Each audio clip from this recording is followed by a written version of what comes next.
God bless you. Today I want to speak on the subject, the myth of singleness. The myth of singleness. Because the issue of relationships are the key problem in the world. These are the fundamental reasons why people are under stress, is their relationship problems.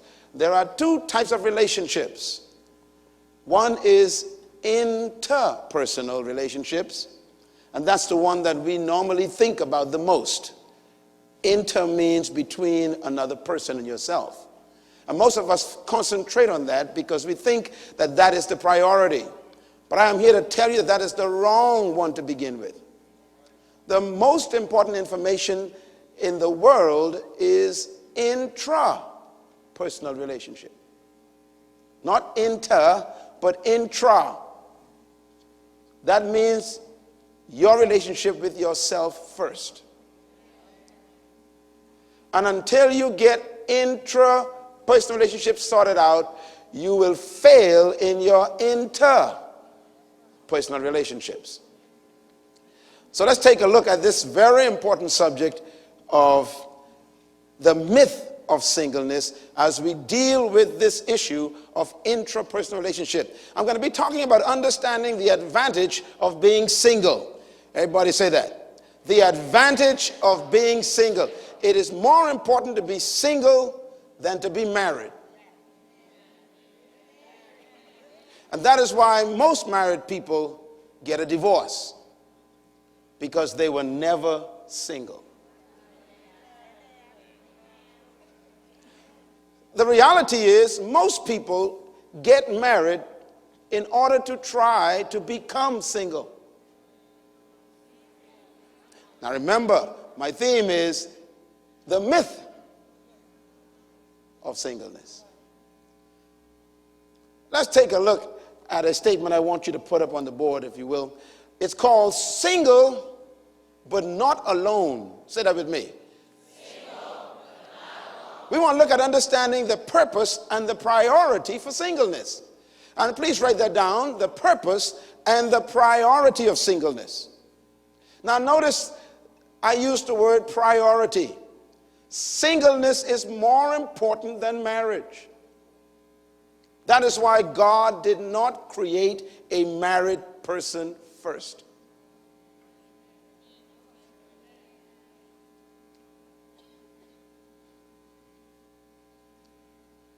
Whenever God creates, he creates in a program of priority. In other words, he always creates the more important thing first. Then he creates the consecutive items afterwards. So whatever God places as the foundation of something, that is the foundation of it. And so the first thing God created was not a marriage. He didn't create a couple. I want you to think now. Marriage is not the most important relationship in the society.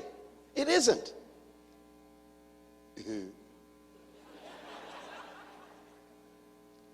God thought so. He thought it wasn't. So he didn't start with it.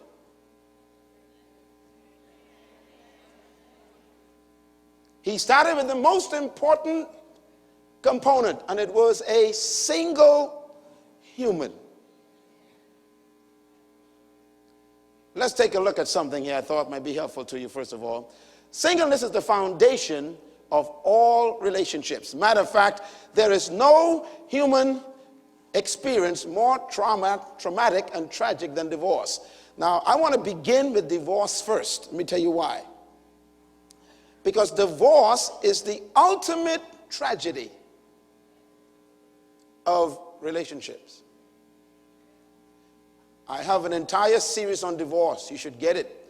And don't miss the opportunity to get that book and read it twice. Single, Married, and Life After Divorce. Get that book and read it. If you are not married, it'll save you and save your life. Divorce is the most traumatic experience on earth. And you who are divorced know what I'm talking about. Secondly, divorce is the death of a relationship. These statements are not to be taken lightly. What is divorce? In other words, divorce is a death. Number three, divorce is worse than physical death. It is easier to handle someone who died physically than to get a divorce.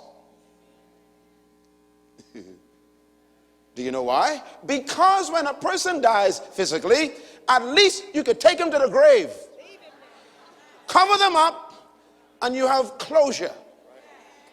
And you don't have to see them anymore, and don't have to visit them anymore, and they don't have to come to see the kids.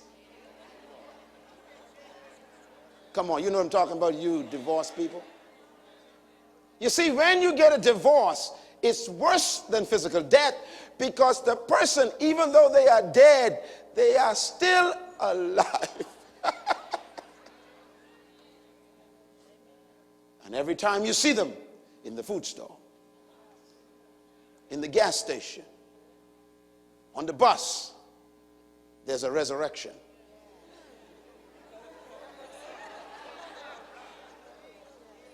Bitterness, hatred, memories, anger.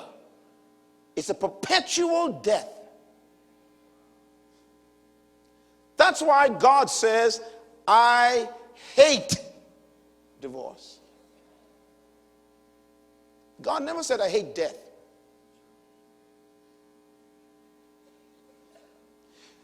That's why you don't want to get a divorce.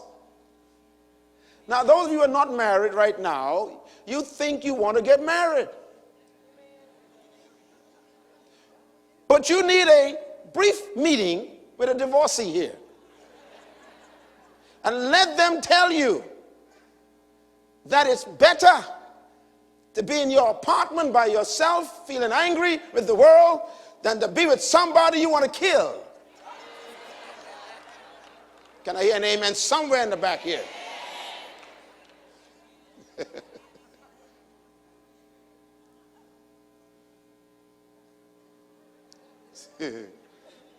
You just think you want to get married.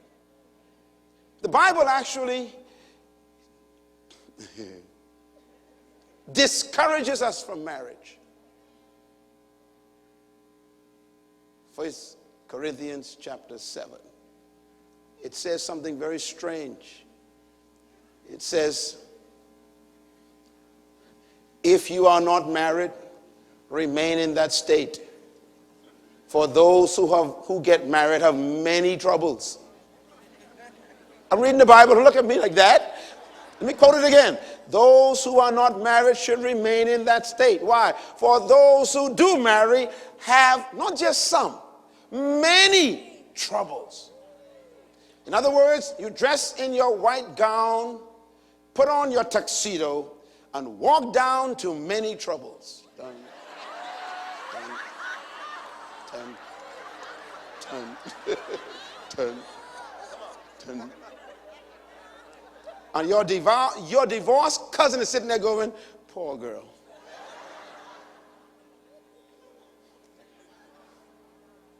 It's traumatic. Write this down, please. Divorce is death without a burial. Therefore, nobody wants to experience a divorce.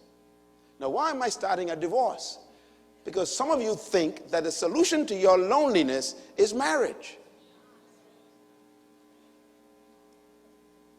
It's not. I put it to you that singleness is the foundation of all human relationships. Here's some thoughts. Divorce is impossible without marriage. Is that true? Think about it. You cannot get divorced unless you're married. This is so funny to me. You cannot get divorced unless you're married. But the other problem is marriage is impossible without individuals. And that leads to another principle then, and that is marriage is a prerequisite for divorce.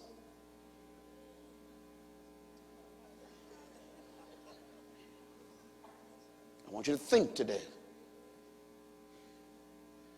And that leads to the final thought that blows my mind, and that is singleness is a prerequisite for marriage.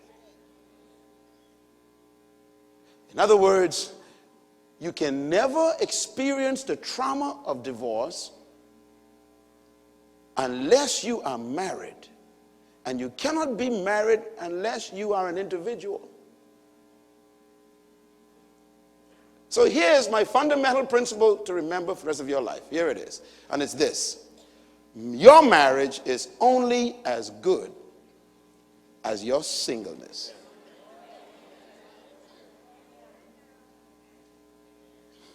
Whatever you are, that's what you bring to the altar. If your toe smells, if your breath is bad, that's what you bring to the altar.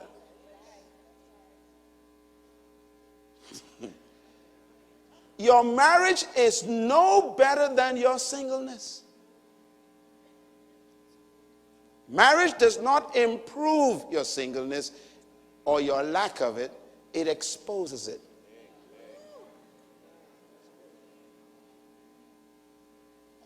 See, no one knows that your feet smell by yourself, so you're safe.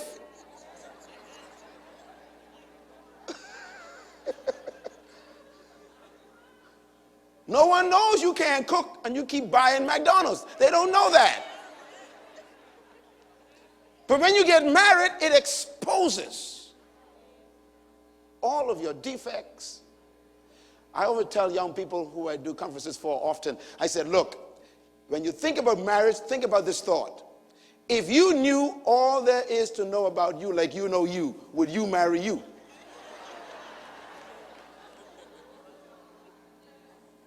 And then you are asking someone to live with what you know about you. My God. Serious business, huh? Write this down, please. Point number 2, very important. You bring to the marriage what you are as a single. So stop concentrating on marriage.